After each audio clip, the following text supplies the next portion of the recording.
Olá, muito boa noite para você. Essa quinta-feira foi marcada pelas declarações e reações dos parlamentares do Amazonas em relação ao posicionamento do governo federal sobre a alíquota do IPI dos concentrados. A gente fala sobre isso ao vivo com a repórter Tamires Claire.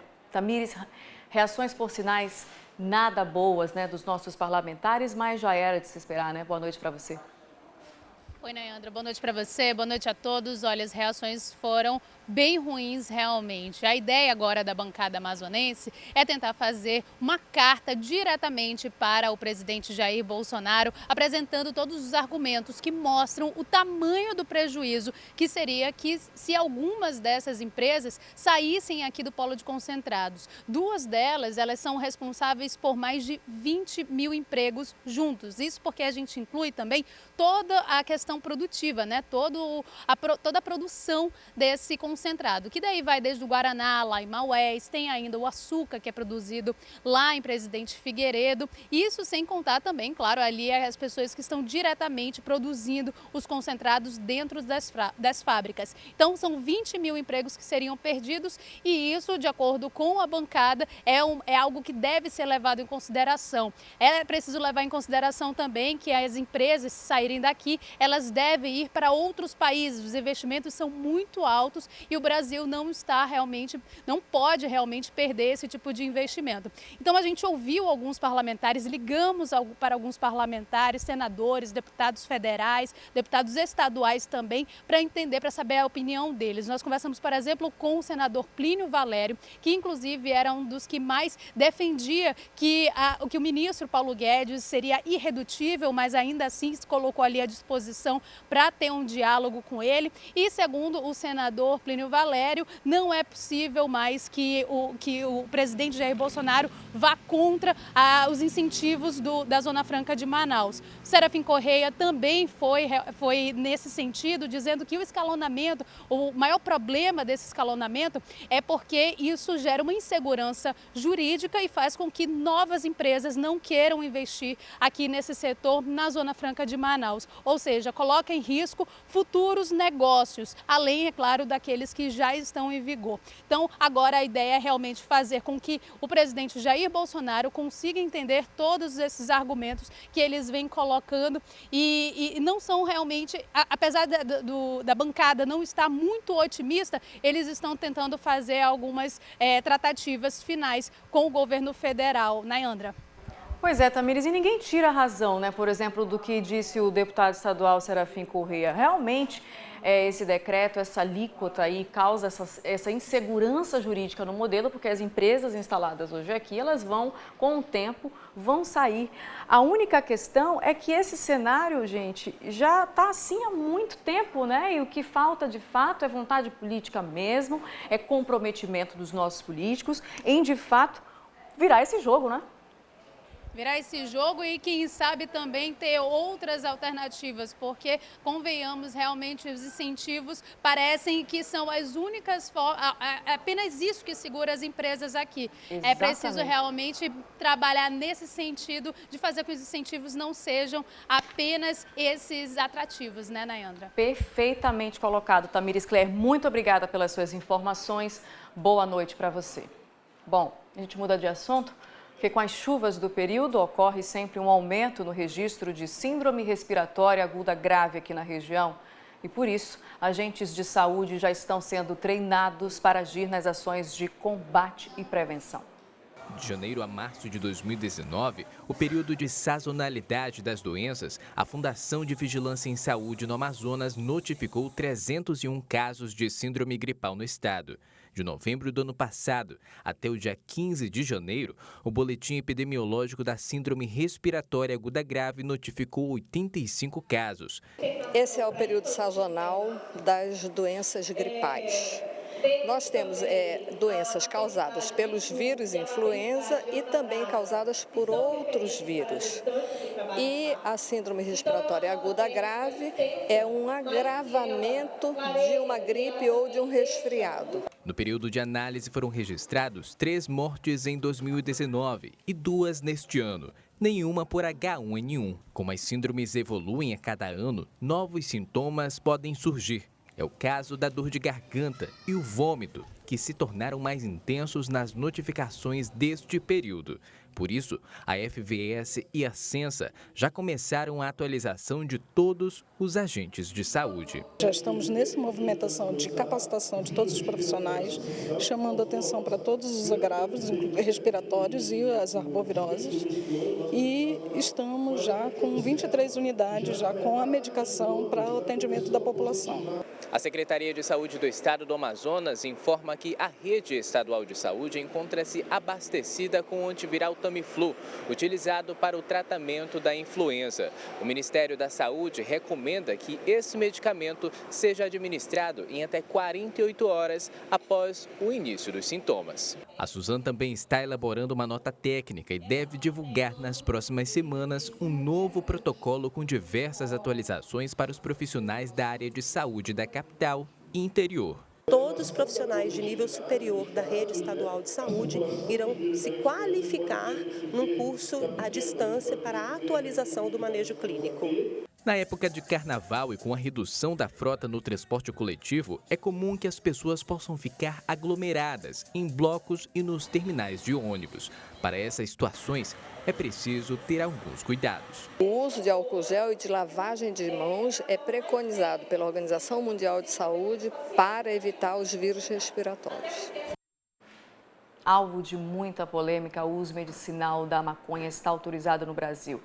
Desde o fim do ano passado, uma regulamentação da Agência Nacional de Vigilância Sanitária permitiu a venda, importação e fabricação de remédios à base de canabidiol. Mas especialistas alertam que a medida é temporária e o cultivo da planta, mesmo para uso medicinal, continua proibido. A irmã de Luísa sofre de um tipo de epilepsia. A família teve que entrar na justiça para conseguir o uso de um medicamento à base de canabidiol. Minha irmã vivia jogada no canto, sem vida, porque ela vivia dopada com um monte de medicamento tarja preta.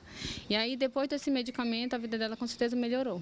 A liberação do uso medicinal da maconha no Brasil no fim do ano passado foi um alívio para a família. Uma regulamentação da Agência Nacional de Vigilância Sanitária permite a venda, importação e fabricação de remédios à base do canabidiol, uma das substâncias da planta. A medida vale por 3 anos. É um grande feito e vai dar alternativas para os laboratórios produtores de produzirem estudos científicos para eles migrarem para medicamento com fase 1, fase 2, com fase 3. E nós precisamos acompanhar todos os efeitos adversos, tudo que acontece de bom e de ruim. Embora a fabricação, a importação e a venda de medicamentos à base de cannabis tenham sido liberadas pela Anvisa, a maconha continua a ser uma droga ilegal no Brasil. Não é permitido, por exemplo, o plantio da erva. Na prática, o uso desse tipo de medicamento só é permitido em casos bem específicos. O medicamento hoje licenciado, a gente tem um medicamento, uma apresentação licenciada no país e algumas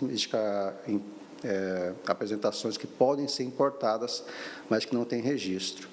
O que é importante compreender é que o medicamento, na verdade, ele contém apenas um dos ativos que existem originalmente na cannabis. E esse ativo ele tem a finalidade de ter uma ação terapêutica. A comercialização ocorrerá apenas em farmácias e drogarias, sem manipulação. Só vão ser vendidos produtos prontos e com receita médica. E as embalagens vão precisar informar a concentração dos principais canabidioides existentes na fórmula. Um deles, o THC, um dos princípios ativos da maconha, que não pode ultrapassar 0,2%. Caso contrário, deverá conter o aviso de risco de dependência química e psíquica. Mesmo com a fabricação autorizada no Brasil, a indústria farmacêutica não pode manipular a planta.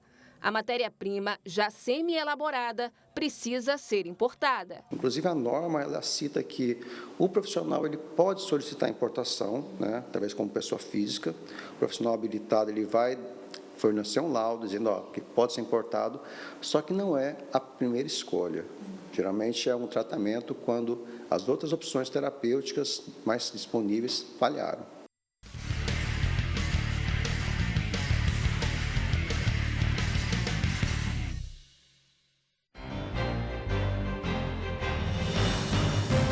Um homem foi preso ontem à noite por porte ilegal de arma de fogo artesanal, receptação e assalto à mão armada durante uma blitz de trânsito na Zona Leste. Ele estava em uma moto e foi abordado logo depois de ter feito um arrastão. Ainda na operação, 29 motos e 4 carros foram apreendidos por várias irregularidades. A Ronda Maria da Penha, da Polícia Militar, fez mais de 1.700 acompanhamentos de medidas protetivas a mulheres vítimas de violência no ano passado. 150 ainda estão sendo acompanhadas e 258 vítimas não precisam mais do acompanhamento por já se sentirem seguras. E 6 ônibus que fazem transporte coletivo também foram apreendidos hoje de manhã na barreira da BR-174 pela Polícia Rodoviária Federal. Os veículos estavam com licenciamento e pagamento do IPVA atrasados.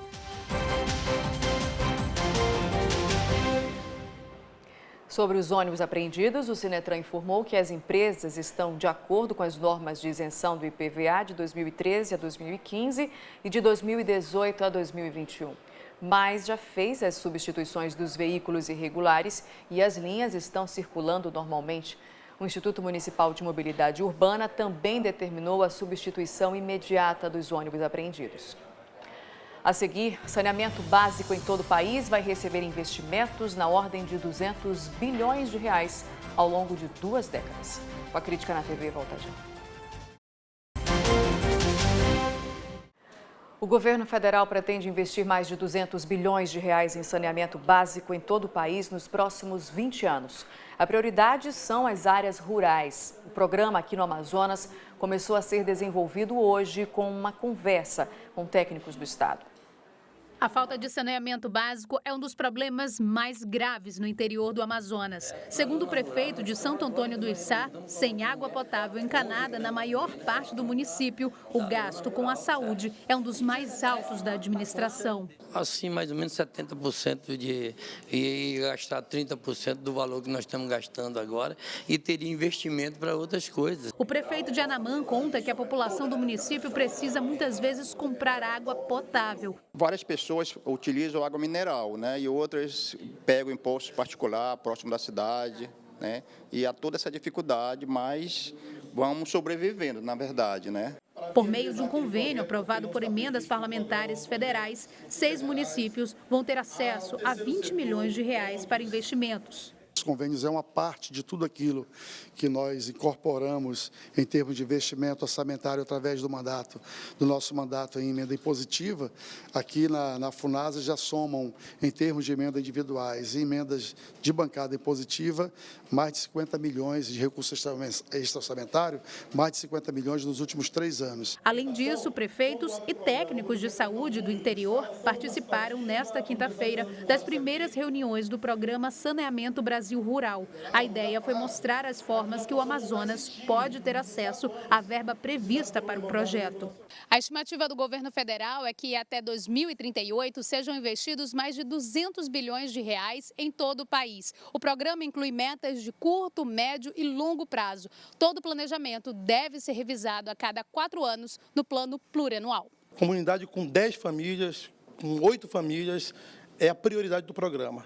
Nossa ideia é melhorar o índice do IDH do país, o índice de desenvolvimento humano no país, não só do nosso estado, através dessas ações. Então, essas ações de melhoria da qualidade da água, saneamento básico, tratamento do resíduo sólido, essa parte todinha é prioridade do programa. Com a nova tecnologia, pesquisadores do Serviço Geológico do Brasil vão saber quais áreas serão mais afetadas pela cheia aqui no estado. O monitoramento das águas agora vai ser feito por mapas de alta resolução. Todo ano, o sobe e desce dos rios impacta a vida de milhares de ribeirinhos no Amazonas. Alguns municípios chegam a ficar em situação de emergência em época de cheia. O Serviço Geológico monitora o regime das águas, mas ainda é um desafio antecipar com precisão quais áreas serão as mais afetadas no caso de uma enchente. Tarefa que vai ficar mais fácil a partir deste ano. É que os pesquisadores começaram a desenvolver um mapa com auxílio de drones e GPS que vai informar as zonas mais propícias a alagações. Se a gente tiver esse mapa de elevação de todo o município associado às cotas de alerta, atenção e emergência, a gente consegue trabalhar muito melhor. Quando a gente fizer uma previsão ou quando a gente está fazendo um monitoramento, a gente vai saber para aquela cota qual área do município ela foi alagada ou vai ser se a gente está trabalhando com uma previsão. Até agora, só a cidade de Humaitá, no sul do Amazonas, foi mapeada. Nos próximos meses, vai ser a vez de Irunepé, Tabatinga, Coari, Lábrea, Canutama, São Gabriel da Cachoeira, Barcelos, Itacoatiara e Parintins. Nos últimos anos, tem chamado a atenção a frequência das grandes cheias. Eventos que demoravam décadas para se repetir, agora acontecem num espaço de 4, 5 anos. Por isso, esse monitoramento mais detalhado é tão importante. Para este ano, a pesquisadora diz que ainda não é possível fazer uma previsão da cheia. O primeiro alerta só sai a partir do dia 31 de março. Mas já se sabe que o Rio Negro, por exemplo, está alguns centímetros acima da média registrada em janeiro do ano passado. Está acima do esperado para essa época do ano, mas não quer dizer impacto para a população. Não é um nível alto que vai gerar prejuízos econômicos ou sociais, porque a gente ainda está longe da época de cheia, né? Aqui em Manaus e na região a gente sabe que a cheia acontece predominantemente entre junho e julho. A gente tem que esperar, observar como a chuva vai acontecer entre março, abril, maio, aí sim vai significar uma cheia ou não significativa. E veja a seguir, projeto leva conhecimento e diversão para crianças carentes da Zona Leste de Manaus. É daqui a pouco, eu volto já.